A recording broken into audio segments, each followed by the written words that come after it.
Hello students, আমাদের চ্যানেলে তোমাদের সকলকেই স্বাগতম। আজকের ক্লাসে আমরা ক্লাস 8 এর রায় ও মার্টিন ২০২৫ প্রশ্নবিচিত্রার ইতিহাসের থার্ড সেমিটিভের ৫ নম্বর মডেল সেটের প্রশ্নোত্তরগুলি আলোচনা করব। ইতিহাসের আগের মডেল সেটগুলির প্রশ্নোত্তরের ভিডিও তোমরা যদি দেখে না থাকো, তাহলে অবশ্যই আমাদের চ্যানেলে গিয়ে দেখে নিও। নিচে ডিসক্রিপশনে লিংক আমি দিয়ে রাখলাম। আর তোমরা যদি আমাদের চ্যানেলে নতুন হয়ে থাকো, তাহলে চ্যানেলটিকে সাবস্ক্রাইব করে পাশে থাকা বেল আইকনটি অলে প্রেস করে রেখো। তাহলে পরের ক্লাসের ভিডিওগুলি আমি আপলোড করলেই তোমাদের কাছে নোটিফিকেশন পৌঁছে যাবে। তাহলে শুরু করা যাক। বিভাগ ক এর মধ্যে আছে সঠিক উত্তরটি বেছে নিয়ে লেখো। ১ নম্বর প্রশ্ন হলো, ভারতীয় সিভিল সার্ভিস ব্যবস্থার প্রবর্তক ছিলেন লর্ড কর্নওয়ালিস। ২ নম্বর প্রশ্ন হলো, কলকাতায় এশিয়াটিক সোসাইটি প্রতিষ্ঠিত হয়েছিল ১৭৮৪ খ্রিস্টাব্দে। ৩ নম্বর প্রশ্ন হলো, বাংলার নদীপথগুলি জরিপ করেছিলেন জেমস রেনেল। ৪ নম্বর প্রশ্ন হলো, বিজয়কৃষ্ণ গোস্বামী যুক্ত ছিলেন ব্রহ্ম সমাজের সঙ্গে। ৫ নম্বর প্রশ্ন হলো, আলিগড় অ্যাংলো ওরিয়েন্টাল কলেজ প্রতিষ্ঠা করেন স্যার সৈয়দ আহমেদ খান। ৬ নম্বর প্রশ্ন হলো, দিকু বলা হতো বহিরাগত মহাজনদের। ৭ নম্বর প্রশ্ন হলো, জাতীয় কংগ্রেসের প্রথম অধিবেশন বসেছিল বোম্বাইতে। ৮ নম্বর প্রশ্ন হলো, প্রতাপাদিত্য উৎসব কার উদ্যোগে হয়েছিল? এর উত্তর হবে সরলা দেবী চৌধুরানীর উদ্যোগে। ৯ নম্বর প্রশ্ন হলো, মহাত্মা গান্ধী কোন আন্দোলনের সঙ্গে খিলাফত আন্দোলনকে যুক্ত করেছিলেন? এর উত্তর হবে অসহযোগ আন্দোলনকে। ১০ নম্বর প্রশ্ন হলো, মোহাম্মদ জিয়াউদ্দিন ছদ্মনামে দেশত্যাগ করেছিলেন সুভাষচন্দ্র বসু।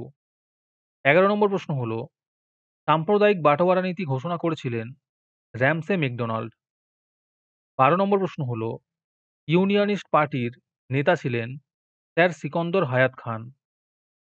১৩ নম্বর প্রশ্ন হলো, ভারতীয় সংবিধানের মূল রূপকার ছিলেন ডক্টর বি আর আম্বেদকর।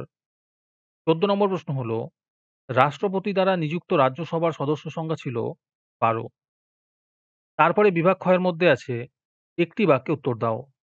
১ নম্বর প্রশ্ন হলো, শ্রীরামপুরে ব্যাপটিস্ট মিশনের একজন মিশনারির নাম লেখো। এর উত্তর হবে উইলিয়াম কেরি। ২ নম্বর প্রশ্ন হলো, সারে জাহাঁ সে আচ্ছা হিন্দুস্তা হামারা কার রচনা? এর উত্তর হবে মোহাম্মদ ইকবালের।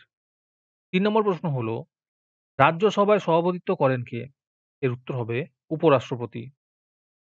তারপরে আছে ঠিক না ভুল নির্ণয় করো। ১ নম্বর প্রশ্ন হলো, সুপ্রিম কোর্টের প্রথম প্রধান বিচারপতি ছিলেন ওয়ারেন হেস্টিংস। এটি ভুল হবে। ২ নম্বর প্রশ্ন হলো, সাগরে কন্যা শিশুকে ভাসিয়ে দেওয়ার প্রথা নিষিদ্ধ করেছিলেন লর্ড ওয়েলেসলি। এটি ভুল হবে। ৩ নম্বর প্রশ্ন হলো, ভারতের প্রথম ভাইসরয় ছিলেন লর্ড ক্যানিং। এটি ঠিক হবে। তারপরে আছে শূন্যস্থান পূরণ করো। ১ নম্বরে আছে আর্য সমাজ প্রতিষ্ঠা করেন স্বামী দয়ানন্দ সরস্বতী। ২ নম্বর প্রশ্ন হলো, স্বাধীন পাকিস্তান রাষ্ট্রের জন্ম হয়েছিল ১৯৪৭ খ্রিস্টাব্দের ১৪ই আগস্ট তারিখে। তারপরে আছে ক স্তম্ভের সঙ্গে খ স্তম্ভ মেলাও। ভোগীদস্যু দমন হবে colonel Sleeman. Bengal chemical and pharmaceutical works হবে আচার্য প্রফুল্লচন্দ্র রায়। ইনকলাব জিন্দাবাদ হবে ভগৎ সিং। তাম্রলিপ্ত জাতীয় সরকার হবে সতীশচন্দ্র সামন্ত। তারপরে আছে বেমানান শব্দটি লেখো। ১ নম্বরের উত্তর হবে দাদাভাই নৌরোজি। ২ নম্বরের উত্তর হবে সিঙ্গুর আন্দোলন। আজকের ক্লাসের ফ্রি পিডিএফটি পাওয়ার জন্য প্রথমে তোমাদের এই ভিডিওটিকে লাইক করতে হবে। তারপরে আমাদের চ্যানেলটিকে সাবস্ক্রাইব করে তার একটি স্ক্রিনশট তুলে আমাদের হোয়াটসঅ্যাপ নাম্বার 7501121499 পাঠালেই তোমরা ফ্রি পিডিএফটি পেয়ে যাবে। আর বাকিরা ৩ টাকা দিয়ে আজকের ক্লাসের সম্পূর্ণ মডেল সেটটি আমাদের কাছ থেকে নিতে পারো। তারপরে বিভাগ গ এর মধ্যে আছে ২-৩টি বাক্যে নিচের প্রশ্নগুলির উত্তর দাও। এই প্রশ্নের উত্তরগুলি আমি তোমাদের দেখিয়ে দিচ্ছি। তোমরা দেখে দেখে নোট ডাউন করে নিও। ১ নম্বর প্রশ্ন হলো, এশিয়াটিক সোসাইটি কি উদ্দেশ্যে প্রতিষ্ঠিত হয়েছিল?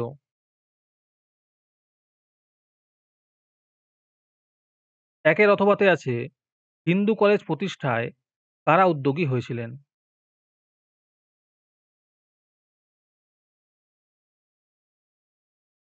২ নম্বর প্রশ্ন হলো, হিন্দু মেলার উদ্দেশ্য কি ছিল?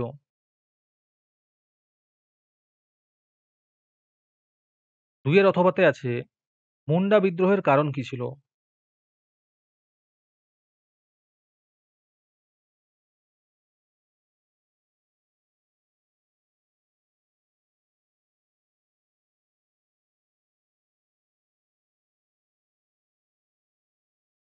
৩ নম্বর প্রশ্ন হলো, লর্ড লিটনের দেশীয় মুদ্রা আইন কি?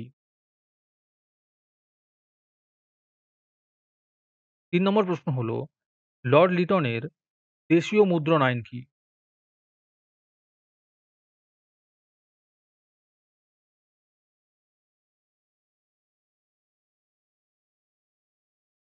তিনের অথবাতে আছে, অর্থনৈতিক জাতীয়তাবাদ নিয়ে আলোচনা করেছেন এমন দুজন নরমপন্থী নেতার নাম লেখো।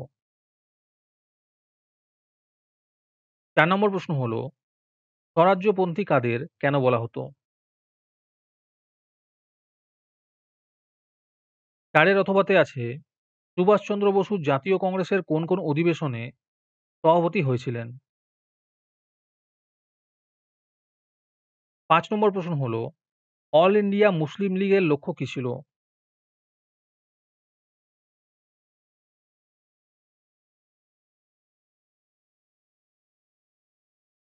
৫ এর অথবাতে আছে, বাংলা ও পাঞ্জাবের কোন কোন পার্টি আলাদা রাষ্ট্রের দাবি জোরদার করেনি?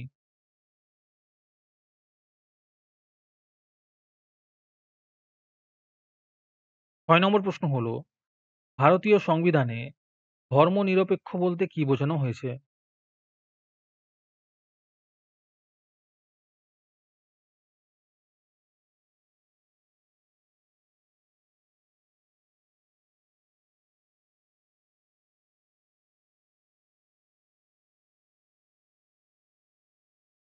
৬ এর অথবাতে আছে, তেলেঙ্গানা সংগ্রামের সাফল্য কি ছিল?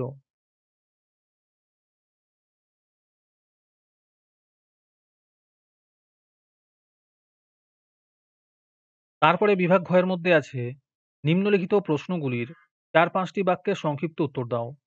১ নম্বর প্রশ্ন হলো, মাদ্রাজের সমাজ সংস্কার আন্দোলনে বীরেশলিঙ্গম পান্তুলুর ভূমিকা আলোচনা করো। ১ এর অথবাতে আছে, সাঁওতাল বিদ্রোহের কারণ কি ছিল?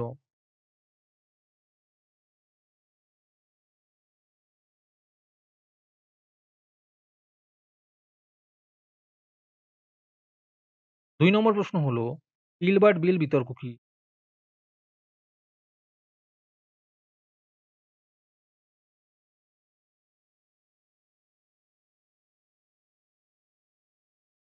২ এর অথবাতে আছে, জাতীয় কংগ্রেসের সুরাট অধিবেশনের গুরুত্ব আলোচনা করো।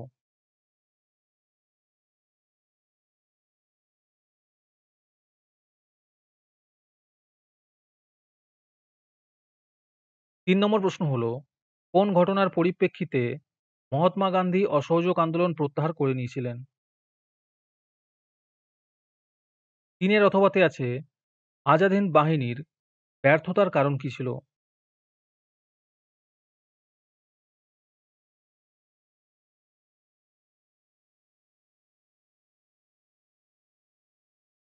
৪ নম্বর প্রশ্ন হলো, ভারতীয় মুসলমানরা খিলাফত আন্দোলন শুরু করেছিলেন কেন?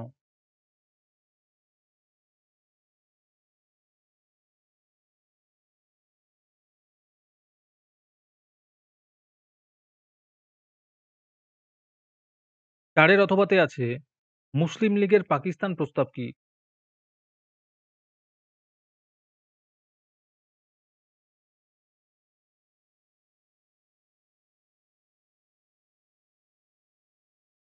৫ নম্বর প্রশ্ন হলো, ভারতীয় সংবিধানে স্বীকৃত মৌলিক অধিকারগুলি লেখো।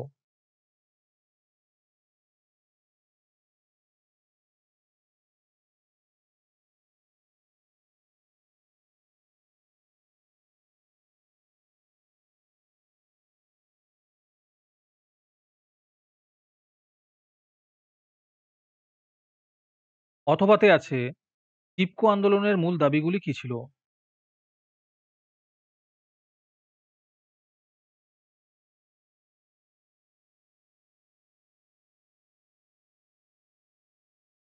তারপরে বিভাগ ঙ এর মধ্যে আছে, ৮-১০ টি বাক্যে নিচের প্রশ্নগুলির উত্তর দাও। ১ নম্বর প্রশ্ন হলো, কোন বড়লাটের আমলে কত খ্রিস্টাব্দে সতীদাহ প্রথা নিষিদ্ধ হয়েছিল? আর তার সাথেই প্রশ্ন আছে, বাংলার সমাজ সংস্কার আন্দোলনে ডিরোজিওর অবদান আলোচনা করো।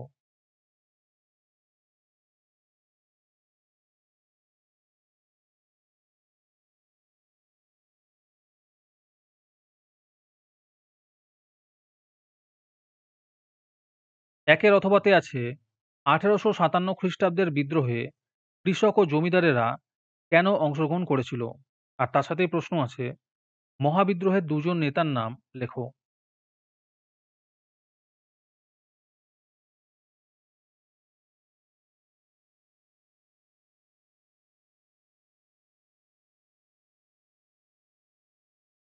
২ নম্বর প্রশ্ন হলো, বঙ্গভঙ্গ বিরোধী আন্দোলন কেন প্রকৃত গণ আন্দোলন হিসেবে গড়ে উঠতে পারেনি?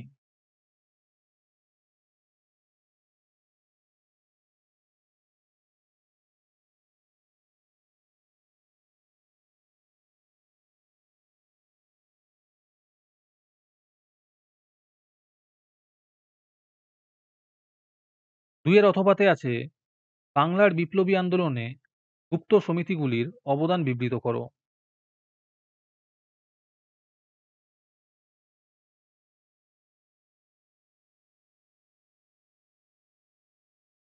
৩ নম্বর প্রশ্ন হলো, মহাত্মা গান্ধীর নেতৃত্বে সংগঠিত ৩টি আঞ্চলিক আন্দোলন সম্পর্কে আলোচনা করো।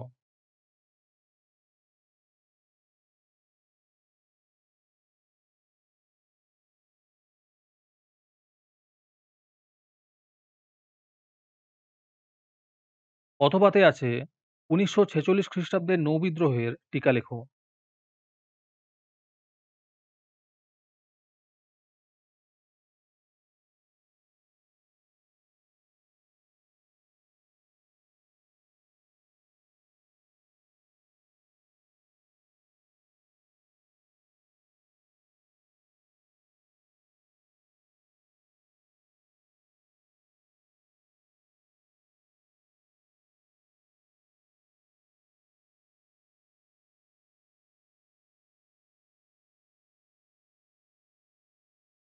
আজকের ক্লাসটি তোমাদের ভালো লেগে থাকলে ভিডিওটিকে লাইক এবং চ্যানেলটিকে সাবস্ক্রাইব করে দিও। তার সাথে ভিডিওটি তোমাদের সহপাঠীদের শেয়ার করে দিও। আর তোমরা কোথা থেকে আমাদের ভিডিওটি দেখছো অবশ্যই কমেন্টে লিখে জানিও। তাহলে আজকে এই পর্যন্তই। দেখা হচ্ছে পরের ক্লাসে।